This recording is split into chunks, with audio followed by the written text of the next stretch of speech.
안녕하세요. 알투인사이트의 김종철입니다.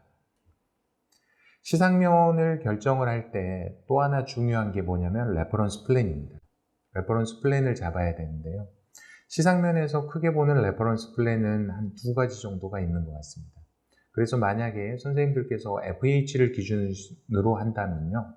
지금처럼 FH가 기준이 되게, FH가 G축과 Z축과 평행이 되게 영상을 셋업을 한 후에 저장을 하시면 이 영상은 언제 열어도 FH가 레퍼런스 플랜이 될 거고요. 또 하나 쓸 수 있는 시상면에서의 포지션이 내추럴 헤드 포지션이겠죠. 그래서 내추럴 헤드 포지션을 기준으로 하고 싶으시면 내추럴 헤드 포지션에 맞게 CT를 정렬할 수 있습니다. 방법은 이제 크게 두 가지가 되겠죠. 프랑크푸르트 호리존탈 플랜을 잡으시는 경우에는 이거는 프랑크푸르트 호리존탈 플랜이라는 건 스켈레탈 랜드마크고요. 그러니까 소프트 티슈를 통해서는 볼 수 없죠. 해서 CT를 통해서만이 이 랜드마크를 볼 수 있고요. CT를 통해서는 되게 쉽게 이렇게 정렬을 할 수 있죠. 그래서 G축, X축을 통해서 회전을 시켜서 CT를 시상면에서 FH에 맞게 정렬을 시킨 후에 이것을 저장을 하면 다음부터 언제든지 열어도 FH 플랜에 맞게 정렬이 된 스코어를 볼 수 있습니다. 문제는 내추럴 헤드 포지션입니다. 내추럴 헤드 포지션은 실은 스켈레탈 포지션은 아니고요. 환자의, 그러니까 살아있는 환자의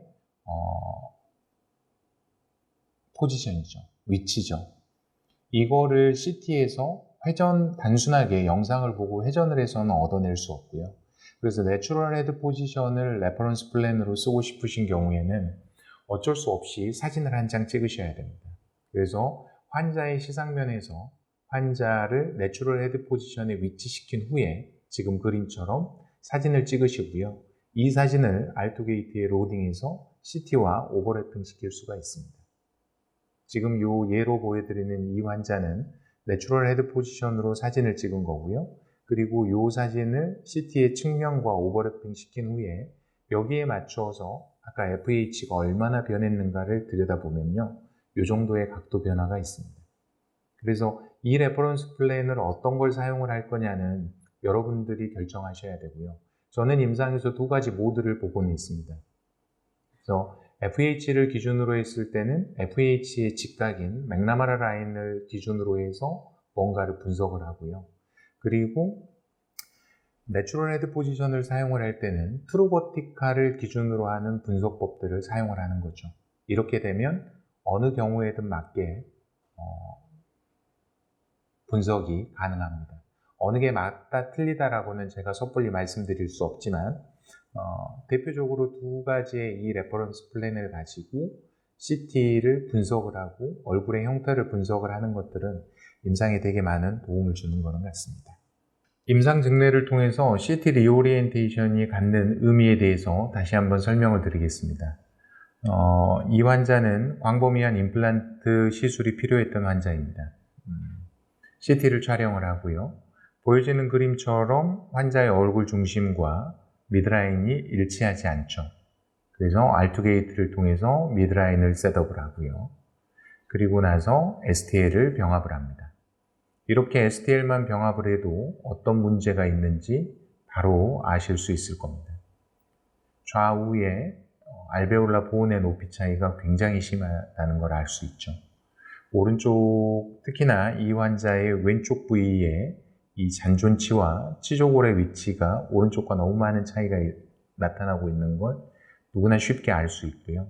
어떤 치료 계획을 세워야 되는지에 대해서도 진단확서업을 통해서 금방 파악을 할 수가 있는 거죠. 그래서 얼굴에 직교하는 디지털 교합평면판을 설정을 하고요. 이 교합평면판을 저희 기공사에게 전달합니다. 그러면 저희 기공사는 거기에 맞춰서 지금처럼 진단확서업을 마무리를 하죠. 이렇게 진단확서업된 것을 다시 환자의 데이터에 로딩을 시켜보면요. 엄청난 결과를 보실 수가 있습니다.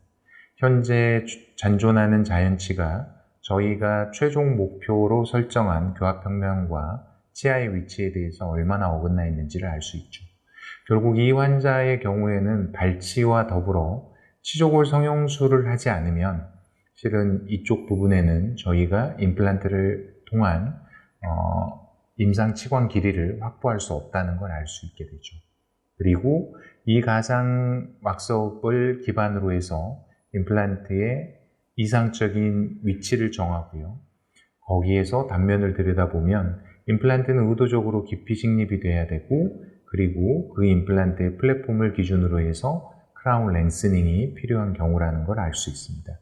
그렇지 않으면 실은 인터널 임플란트를 쓸 때 저희가 크라운을 만들 때 자칫 굉장히 어려운 상황에 부딪히는 경우들이 많죠. 이게 가상 진단의 힘이라고 할 수 있겠습니다. 그리고 거기에 맞춰서 가이드를 통해서 임플란트가 식립이 되고요. 그리고 임플란트가 식립된 후에 그 임플란트의 플랫폼을 기준으로 해서 크라운 랭스닝이 진행되죠. 이렇게 되면 좌우의 임플란트의 플랫폼 레벨이 거의 높이가 같아지게 되고요. 이를 통해서 저희가 조화로운 보철물을 만들 수 있게 되는 거죠. 그리고 환자의 심미를 회복할 수 있고요. 임플란트의 경우를 넘어서서 이 개념을, 그러니까 리오리엔테이션의 개념을 안면 전체에 확장을 해보면 그게 알투게이트를 이용한 악교정 수술의 근본 원리가 됨을 쉽게 이해하실 수 있을 겁니다. 누가 보셔도 이 환자를 리오리엔테이션 한 후에 정면 사진을 보면 페이셜 디포마티가 심한 것을 알 수 있습니다. 치료의 목표와 방향은 굉장히 선명하죠. 왜냐하면 저희가 설정한 안면의 중앙에 수렴되게 모든 세그먼트들을 수렴시키는 거죠. 지금처럼 이렇게 수렴을 시키고 좌우 대칭인 상태를 만들게 되면요, 일단 저희가 원하는 치료의 결과는 보고 있게 되죠. 이 결과를 만들어내기 위해서 조금 더 객관적인 방법을 쓰는 게 페이스 가이드라는 겁니다. 그래서 골편들이, 세그먼트들이 이동하는 양에 맞추어서 저희가 어느 정도의 골을 삭제해야 되는지를 미리 지금처럼 보여줄 수 있게 되고요.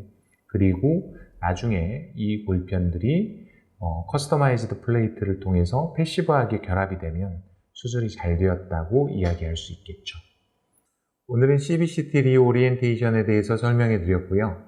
다음 시간에는 리오리엔테이션 된 CBCT를 가지고 환자의 특성을 어떻게 파악을 하며 거기에 맞춰서 어떻게 저희가 오랄 디자인을 시작할 수 있는지에 대해서 말씀드리도록 하겠습니다. 마지막으로 좋아요와 구독, 어떻게 하라고? 이거?